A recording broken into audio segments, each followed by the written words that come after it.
요한일서 3장 오늘은 4절입니다. 죄를 짓는 자마다 불법을 행하나니 죄는 불법이라.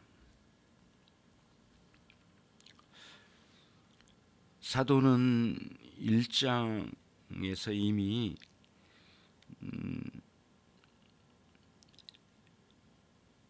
하나님의 사랑을 입은 사람들은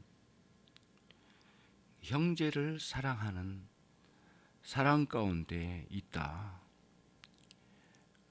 그리고 하나님과의 사귐을 누리는 그 사람들은 특히 그 복음의 가르침에 대한 바른 인식을 가지고 있다. 이것을 뒤집어서 보면 결국에는 하나님을 모르고 또 하나님을 사랑할 수 없는 사람들, 그들은 하나님과 사귐을 갖지 못하는데, 이유는 그 중에 중요한 이유 중에 하나는 결국에는 거짓된 가르침에 빠짐으로써 온다. 물론 세상을 사랑하는 문제도 있고 형제를 미워하는 정대한 문제도 있는데, 복음 진리에 대한 가르침이 그릇됐을 때, 그때에 결국에는 하나님을 알 수 없고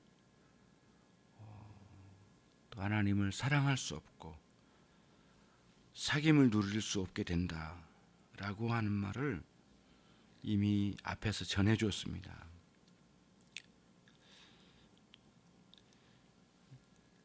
복음에 대한 바른 가르침을 갖지 못하게 되니까 자기 자신에 대해서 복음적으로 인식을 못하게 되는 거죠. 그러니까 하나님 앞에서 내가 하나님의 자녀인 것에 대해서 바른 인식을 갖지 못할 뿐만 아니라 하나님께 용서받은 죄인으로서 내 안에 죄성이 여전히 잔존해 있는 것을, 그런 것도 망각해버린 거죠. 복음적인 인식이 제대로 되지 않을 때. 그러니까 당시에 이단이었던 영지주의자들이 주장했던 것처럼 우리는 죄를 짓지 않고 살아갈 수 있는 방법을 터득했다고 하는 주장이 나왔던 거예요. 자신 안에는 더 이상 죄가 없다라고 주장을 했던 거죠. 그래서 요한 사도는 그렇게 말하는 자들을, 주장한 자들은 스스로를 속이는 자들이다. 그리고 진리가 그 속에 없느니라.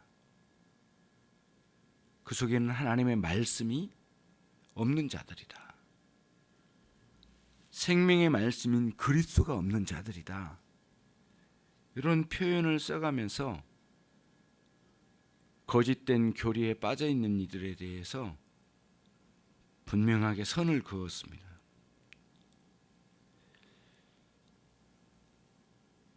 많은 사람들이 당시에 이런 거짓된 가르침에 마음을 빼앗겼거든요. 그리고는 하나님 앞에 자신이 어떤 존재인지 복음적인 인식을 갖지 못했던 거죠. 죄에 대해서 매우 혼란스러운 생각을 가지게 된 거죠. 심지어는 하나님의 법을 지키지 않아도 하나님을 알고 사랑하며 살아갈 수 있다고 주장하기까지 했으니까 그 거짓된 가르침이 이 복음적인 인식을 얼마나 심각하게 무너뜨렸는지를 알 수 있는 대목이거든요. 그에 대해서 요한 사도의 답변은 너무 분명해요. 하나님을 알고 사랑하는 사람들은 자신에 대해서 복음적인 인식이 분명하다. 그들은 자신을 하나님 앞에서 하나님의 자녀인 것도 확신하지만 동시에 용서받은 죄인으로서 자신 안에 여전히 죄가 잔존하고 있음, 이것도 분명히 인식하고 있었던 거예요. 그렇다는 거예요. 그러면서 아무리 사소한 죄라 할지라도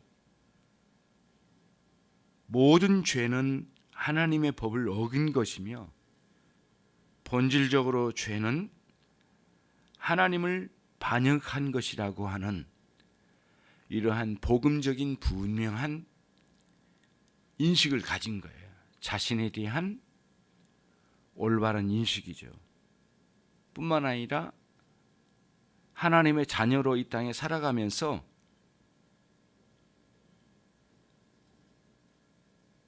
자신 안에 있는 죄에 대한 인식, 그리고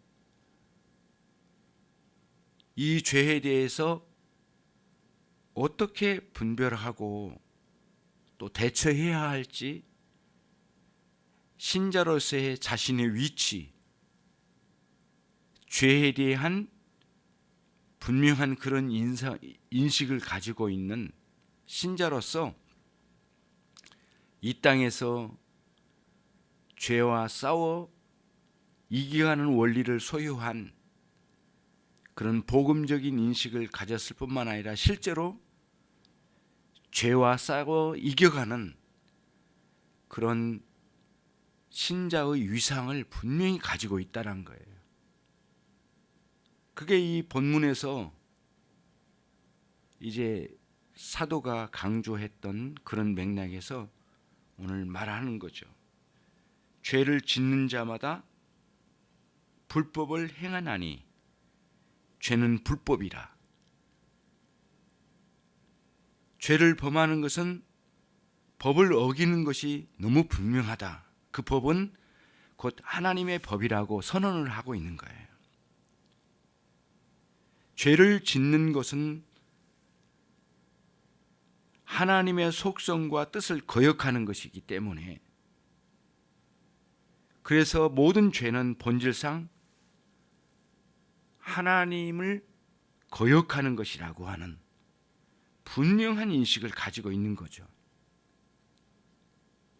아무리 작고 사소한 죄일지라도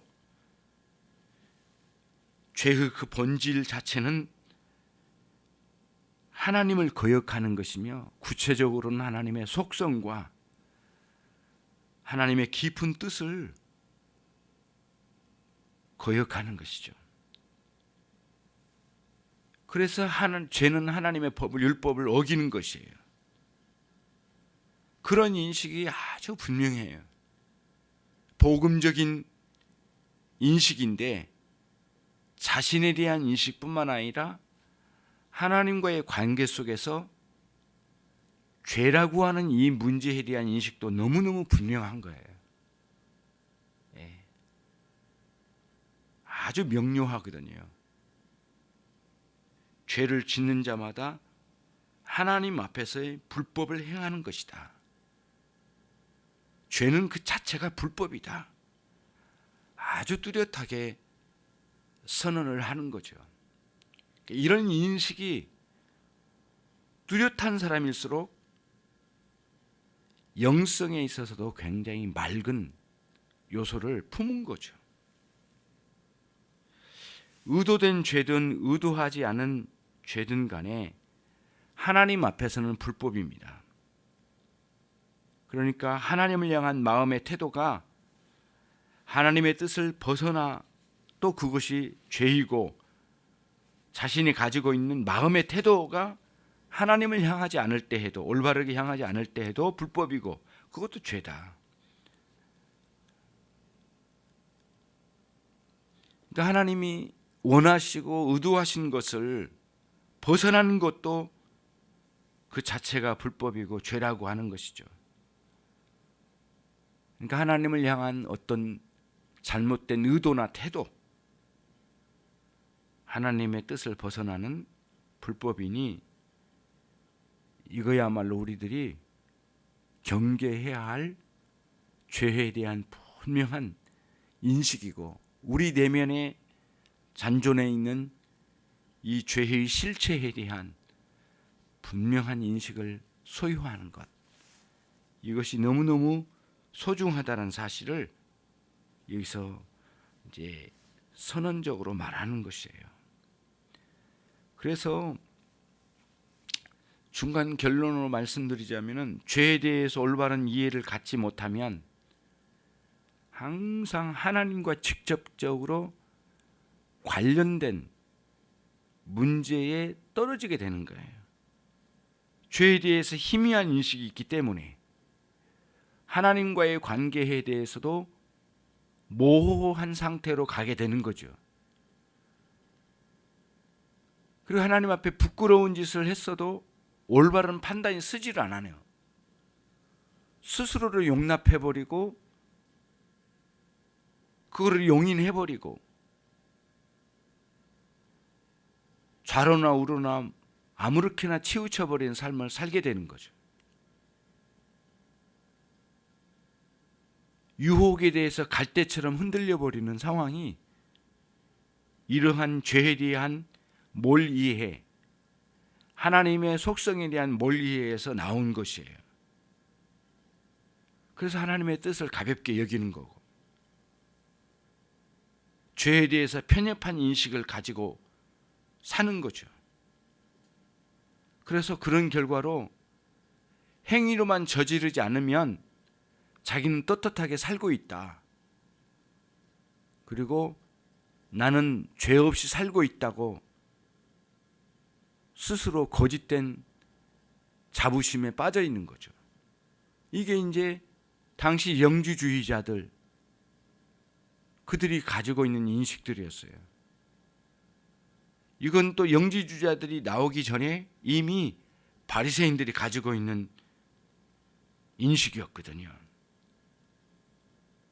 그래서 죄에 대한 바른 인식을 가지면, 그런 복음적인 인식을 가지게 되면 하나님 앞에서 회개할 때에도 복음적인 회개가 이루어지게 되는 건데, 만약에 그렇지 않으면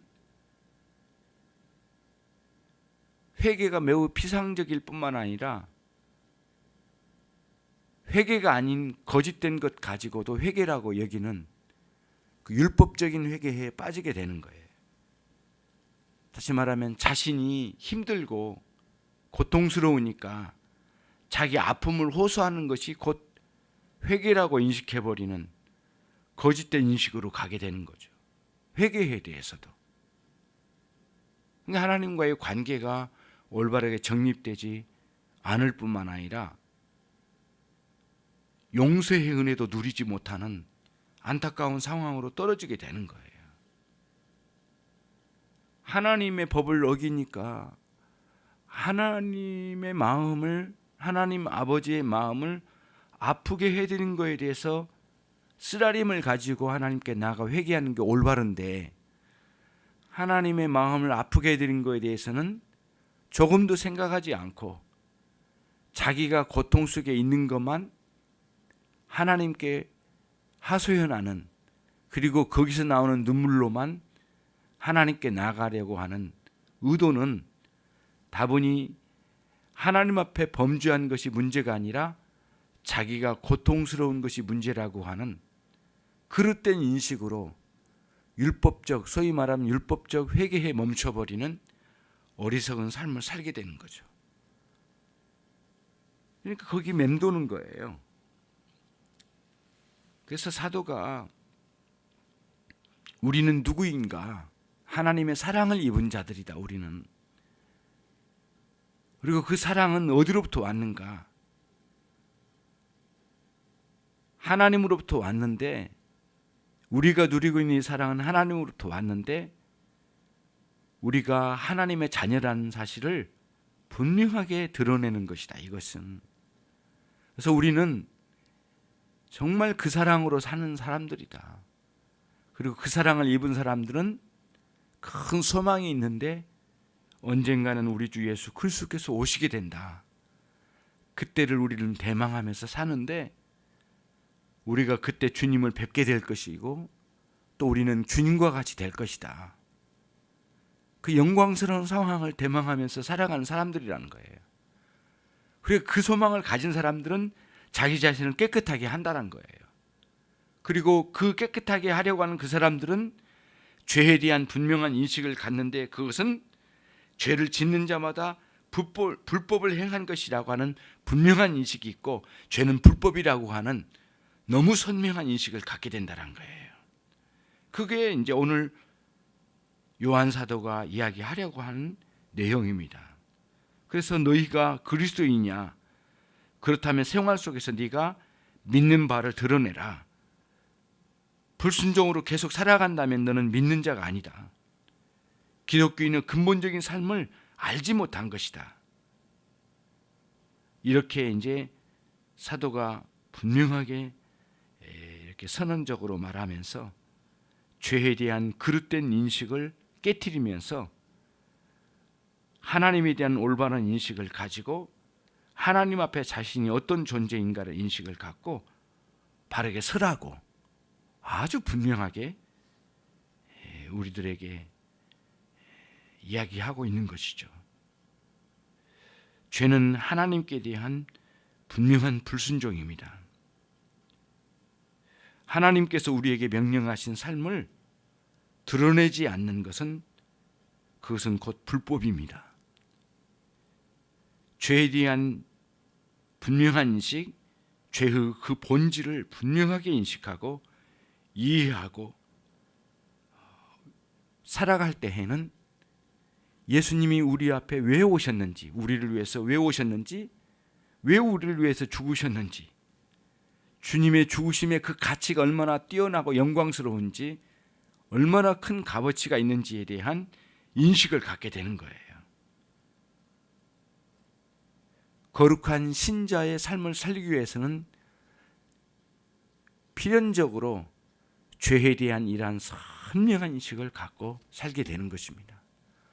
오늘도 우리가 주님 앞에 살아갈 때에 이러한 올바른 인식을 가지고 이해를 가지고 주님 앞에 충성되이 살아가는 하루가 되기를 원합니다. 주님 감사합니다. 오늘 또 저희들에게 소중한 말씀을 허락해 주셔서 하나님 아버지 앞에 우리가 어떤 존재이고 그래서 어떻게 우리가 용서받은 존재이며 죄에 대한 올바른 인식을 갖고 살아가는 존재들이 돼야 되는지를 우리에게 가르쳐 주셨습니다. 하나님, 한없이 부끄러운 저희들은 주님의 용서받은 존재로서 죄인으로서 오늘 또 하나님 앞에 깨끗한 삶을 살고자 원합니다. 오늘 또 성령께서 우리를 도우시고 인도하실 때에 이러한 복음 진리에 대한 분명한 인식을 소유하며 살 수 있도록 은혜를 베풀어 주옵소서. 우리와 동행해 주시는 우리 주 예수 그리스도의 그 놀라운 은혜에 대해서 경험하며 살아가는 이 한날이 되게 해 주시기를 원합니다.